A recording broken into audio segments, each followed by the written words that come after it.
નમસ્કાર, બેનિફિટ બુલેટિનમાં આપનું સ્વાગત છે. આપની સાથે હું છું ભૂમિ. ફટાફટ નજર કરીએ મહત્વના 7 મોટા સમાચારો પર.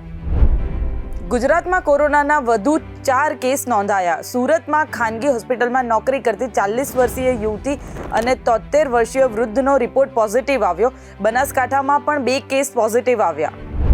આજે રાજ્યના તમામ જિલ્લામાં ગાજવીજ સાથે વરસાદની આગાહી. સાથે 40 થી 50 કિમીની ઝડપે પવન ફૂંકાઈ શકે છે. મોટાભાગના જિલ્લામાં આજે વરસાદનું યલો એલર્ટ આપવામાં આવ્યું છે. પાટણની 12 વર્ષની દીકરી મિત્સુએ માતા સાથે 17,500 ફૂટ ઊંચા એવરેસ્ટ બેઝ કેમ્પ સર કર્યો. થાક ઠંડી જેવી મુશ્કેલીઓનો સામનો કરી 12 દિવસમાં સફર પૂરી કરી. બાગેશ્વર ધામમાં આયોજિત હનુમાન કથા કાર્યક્રમથી દહેરાદૂન પરત ફરતી વખતે એક જ પરિવારના 7 લોકોએ સામૂહિક આત્મહત્યા કરી લીધી. આ ઘટના બાદ સ્થાનિક લોકોમાં સનસનાટી ફેલાઈ ગઈ. પીએમ મોદી આજે વિડીયો કોન્ફરન્સના માધ્યમથી સુરતમાં ₹232 કરોડના ખર્ચે બનીને તૈયાર બાયોડાયવર્સિટી પાર્કનું લોકાર્પણ કરશે, જેમાં 12 કિલોમીટર લાંબો વોકિંગ ટ્રેક અને 9 કિલોમીટરનો સાયકલિંગ ટ્રેક બનાવવામાં આવ્યો છે. 75 વર્ષમાં સૌથી વહેલા મોન્સૂનની મારથી મુંબઈ તબાહ.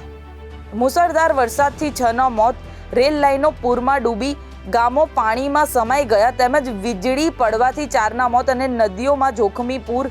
પ્રકૃતિનો કોપથી રાજ્યમાં હાઈ એલર્ટ આપવામાં આવ્યું છે.